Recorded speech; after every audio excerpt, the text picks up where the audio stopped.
Capítulo 2. Algunos pilares cerebrales básicos.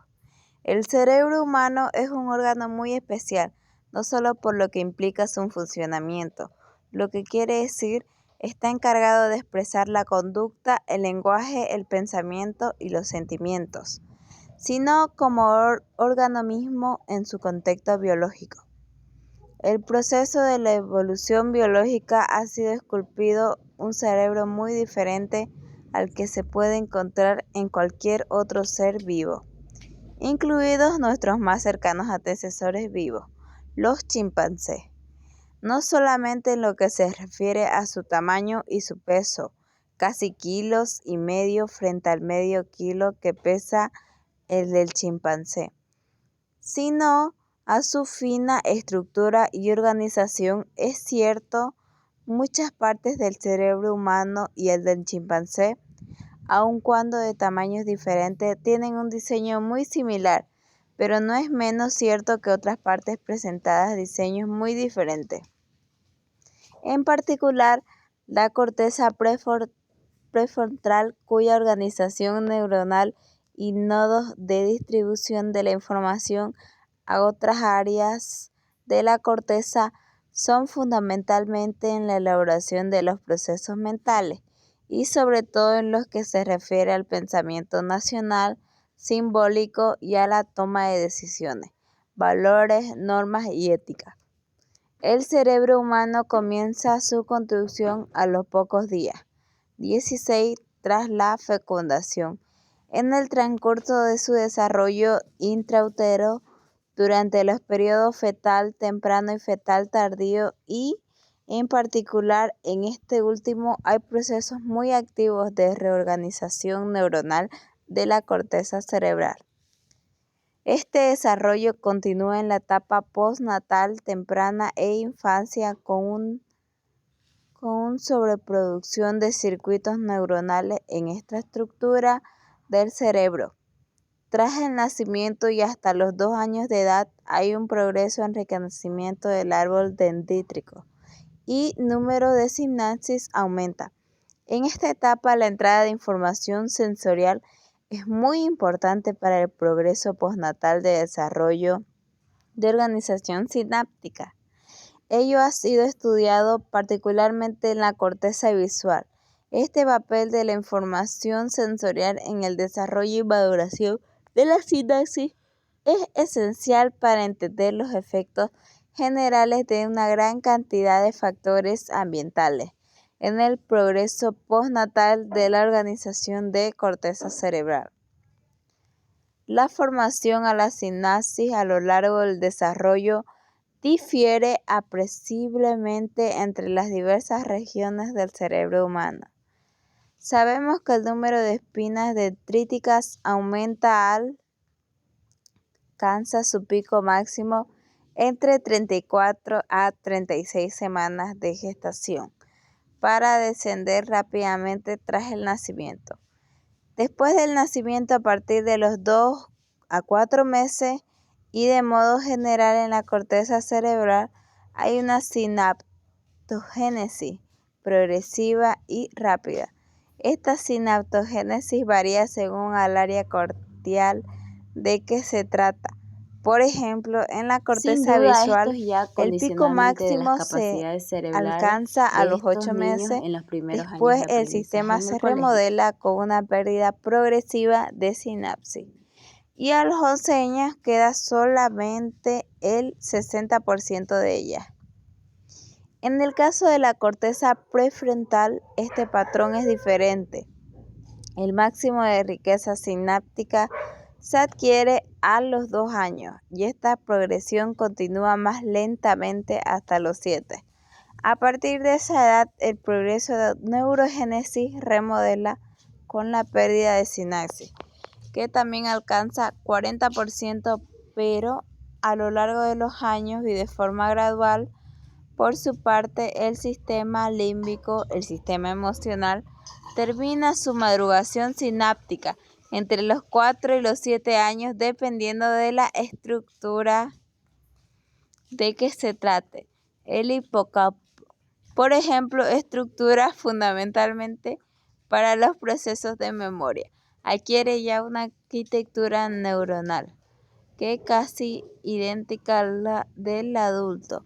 A la edad de 4 años, de modo general, el patrón de desarrollo y pérdida de sinapsis en el área sensorial, el sistema límbico, es mucho más temprano que en las áreas corticales de ascensión y desde luego mucho más en la corteza prefrontal. Tras el nacimiento, el cerebro es continuo de actividad que aún bajo gobierno de un poderoso programa genético es ferramente dependiente de su relación con el mundo sensorial y emocional que le rodea. Es un juego, esta vez más específico, el que se establece entre los genes que porta el individuo y el medio ambiente en el que vive, y que en buena medida hacen del ser humano eso diferente a todos los demás que hay en el mundo.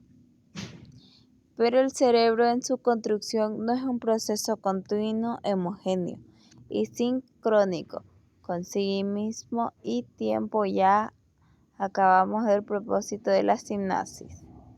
El desarrollo cerebral se produce de una forma asincrónica, tiene tiempos diferentes. Los programas de genoma que dirige dicho desarrollo específico tienen lo que podríamos describir como ventas que se abren en un momento determinado. Y ese momento determinado cuando cierta información del entorno sensorial, motora, familiar, social, emocional o de razonamiento pueden ir tras ella. Y en ningún momento es más óptico que ese, pues ventanas abiertas se cierran con el tiempo para dar paso a la apertura de otros. Hoy comenzamos a saber que estas ventanas plásticas o periodos críticos en los que medio específico que rodea al individuo debe estar necesariamente presente, absolutamente fundamentales para el desarrollo de muchas funciones del cerebro, como el habla, la visión, la emoción, las habilidades para la música o las matemáticas, el aprendizaje de una segunda lengua o en general los procesos cognitivos, conocimiento y razonamiento. Incluso empezamos a conocer que existen periodos críticos diferentes para la información de subsistemas o componentes de esas funciones plásticas que acabamos de mencionar. Permíteme un similar que haya relatado alguna vez en otra parte que ayudará a entender fácilmente lo tratado de decir. Piénsese que el desarrollo del cerebro del niño del momento de la fecundación se asemeja a la construcción de un coche en una cadena de montaje. El coche, en sus piezas más elementales, los genes, es transportado por una cinta que corre a una determinada velocidad, tiempo, en donde a lo largo del recorrido se le va montando piezas, medio ambiente.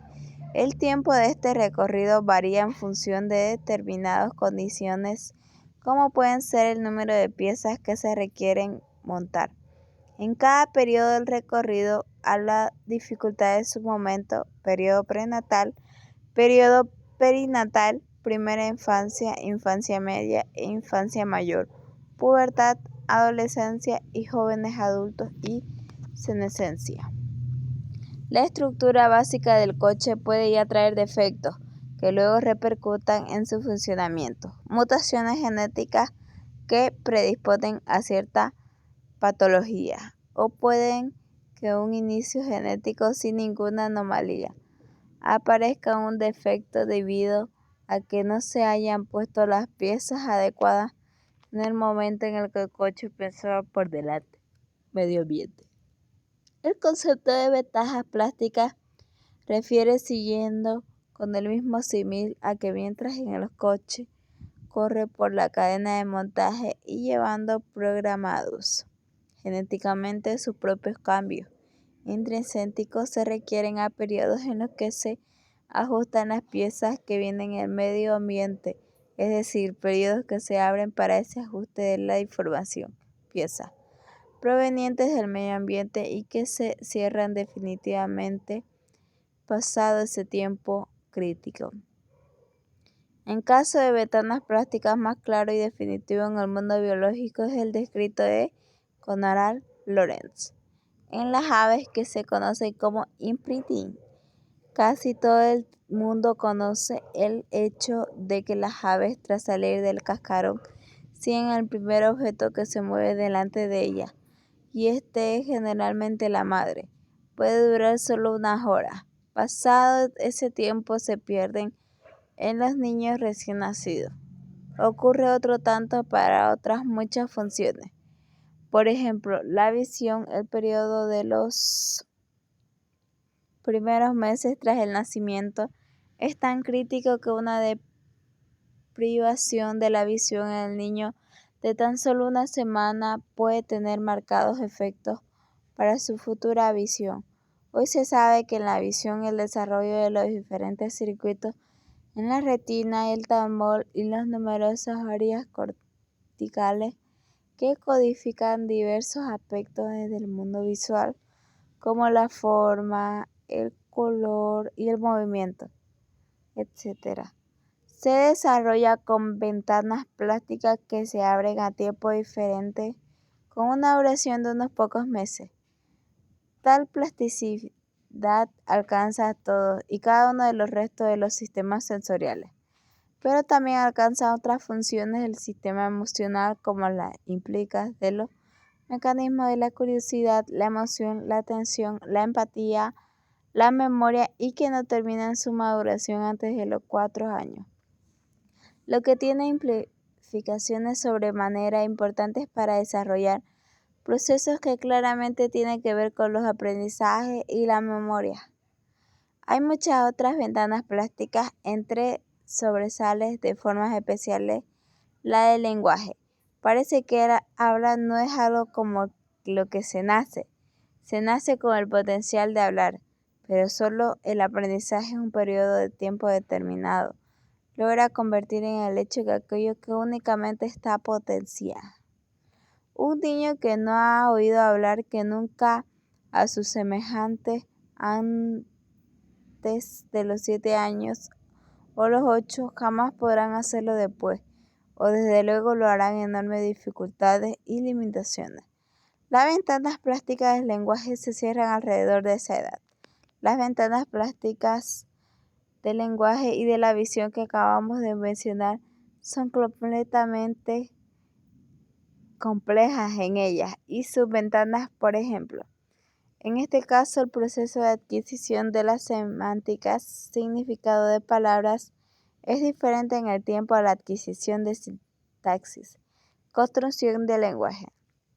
O, Suscríbete y en el activa caso la de visión, campanita para que la te lleguen más adquisición de los videos. diferentes componentes del objeto de visión, como color, la forma en el movimiento, también es temporalmente diferentes. Es más, parece que existen no solo ventanas para los grandes sistemas o subsistemas, sino microventanas de la duración a los días en la conformación molecular de muchos microcircuitos en el cerebro. ¿Podrían estos conocimientos ayudar a definir conocimientos tiempos en la enseñanza? Por ejemplo, de la gramática o el inglés de una tercera lengua, como para enseñar las matemáticas. Pero hay otras muchas ventanas prácticas, como aquellas que se abren alrededor de la pubertad, que aun cuando comienza todavía son poco conocidas a nivel neurobiológico. Son de enorme relevancia y que conoce los mecanismos por los cuales el cerebro emocional en estas edades tempranas cómo procesa y codifica ese complejo ingrediente de carga genética, carga ambiental, biológica, educa y cultura en el contexto de una invasión hormonal crítica que abre el cerebro y fija nuevos patrones de conducta individual. Es absolutamente imprescindible para conocer las raíces biológicas en esta otra etapa. Convulsa es en alguna adolescencia. Desde estas ventanas que es considerado, hay un área del cerebro, la corteza prefrontal, que sufre un retraso de maduración considerable en el área del cerebro. Esta implica nada menos en todo aquello que consideramos más humano, desde la ética, la moral, el razonamiento, la propia responsabilidad social, el contorno de las emociones y la impulsividad hasta la toma de decisiones y la planificación responsable del futuro de la propia vida del individuo. Es parte del cerebro de la que hablamos, de hecho no termina de madurar hasta los 25 y 27 años, que es cuando ya han aparecido ciertos neurotransmisores y cuando se han terminado de aislar con milenia de axones de la neurona. ¿Qué ventanas se abren y cuáles se cierran en ese largo periodo tan crucial para la construcción madura del ser humano? ¿Qué ventanas se abren y cuándo se cierran durante la pubertad, en esa década hormonal que invade y transforma en el cerebro de los jóvenes? ¿Y cuánto durante este largo periodo de la adolescencia en que, como se acaba de señalar, mueren tantas neuronas y hay una nueva reorganización de ciertas áreas de la corteza cerebral? Y en todo eso, ¿qué elementos y estímulos del medio ambiente son los más relevantes para una mejor educación y enseñanza de los adolescentes? Pero pasemos a considerar brevemente el cerebro ya formado y maduro. El cerebro humano adulto está constituido esencialmente por unos 100.000 millones de neuronas y otras células que llamamos guías, conjunto de neuronas interconectadas y distribuidas en pequeños o amplios territorios de la corteza cerebral, conformando los circuitos neuronales que codifican para las funciones específicas. Hoy sabemos que este cerebro adulto, como continuación de la vieja neurona, es plástica, es decir, está cambiando constantemente gracias al trabajo de sus propios genes. Y esto último se refleja obviamente en los circuitos que conforman estas neuronas, donde generan quiénes somos cada uno, y con ese uno cambia cada día. Y a lo largo de toda la vida, precisamente la interacción del individuo con el medio ambiente produce cambios en el cerebro. De hecho, aprender y memorizar en eso, cambiar el cableado sináptico, el cerebro, y aprender y memorizar en el proceso que se realiza el ser humano desde que nace hasta que muere. El cerebro humano es un órgano heterogéneo. Su corteza cerebral está dividida en muchas áreas y estructuras. Por un lado, posee áreas en particular, donde se crea la sensación y la percepción del mundo a través de la información proveniente de los órganos de los sentidos: visión, audición, tacto, temperatura, dolor y gusto, olfato. Y por otro, las áreas donde se elaboran los programas motores con los que se ejecutan las conductas, pero también posee estos ciertos largos territorios prefrontales: los procesos mentales, el pensamiento abstracto y simbólico y el sentimiento. Neurociencia ya aporta abundante conocimiento acerca de los códigos neuronales que elaboran los procesos mentales, y se sabe que están cifrados de códigos de tiempos abiertos y no anatómicos y fijos en el espacio. La corteza cerebral está dividido en dos estructuras, las dos hemicerebros, el derecho e izquierdo, que albergan funciones diferentes y complementarias. La unidad funcional del cerebro se realiza gracias a ese puente anatómico que ambos hemisferios y que el cuerpo calloso, 1.000.000 de fibras nerviosas. Cuando analizan las funciones de los hemisferios cerebrales por separado, se comprueban las herramientas de derecho fundamentales: un cerebro holístico y fundamental y global, que realiza asociaciones de tiempos, acontecimientos y espacios y lugares muy distintas en modo constante. En generador de ritmos, músicos, imágenes, dibujos, ese hemisferio creador funciona en bajo código, una atención indispersa en que consiste. Hemisferio izquierdo, por su parte, la lógica y matemáticas. De ambos hemisferios cerebrales por separado, se comprueba que el hemisferio derecho es fundamentalmente un cerebro holístico, global, que se realiza asociaciones de tiempo, acontecimientos y espacios y lugares muy diferentes de modo constante. En generador de ritmos, músicas, imágenes, dibujos, el hemisferio creador funciona bajo el foco de una atención dispersa, y en el parte del consciente, el hemisferio quirzo, por su parte, es lengua de lógica matemática. El hemisferio analítico funciona bajo el foco de la atención focalizada consciente. Ambos hemisferios trabajan siempre juntos y en conjunción. Del modo y esencial conocer el mundo de las emociones para captar esencia de enseñanza. La elaboración de las emociones corresponde a otro cerebro, dentro del cerebro que se conoce como sistema límbico o cerebro emocional. Las emociones es la energía que promueve el mundo. Su importancia principalmente radica en lo que se ve, se oye, se toca, se paladea o se huele. Tras ser analizado sin significado emocional alguno por las correspondientes áreas sensoriales específicas de la corteza cerebral, pasa por el filtro del sistema emocional y de allí donde las percepciones sensoriales ya creadas se acuñan con la etiqueta de lo bueno o malo, atractivo o rechazable, intensamente o soso. Y eso después con esa información ya se coloreada con ese significado emocional, pasa de las áreas de la corteza cerebral donde se construyen los procesos mentales, la razón y pensamiento y se elaboran las funciones ejecutadas complejos y también pasa al hipocampo donde se registra la tasa memorística de lo percibido y aprendido. En otras palabras, los tractos o ideas con las que trabajan la corteza de asociaciones para crear el pensamiento ya está impregnada de emociones, en particular para fundamentales los circuitos neuronales de una estructura del sistema límbico, la amígdala, que se viene conectada a casi todas las áreas del cerebro.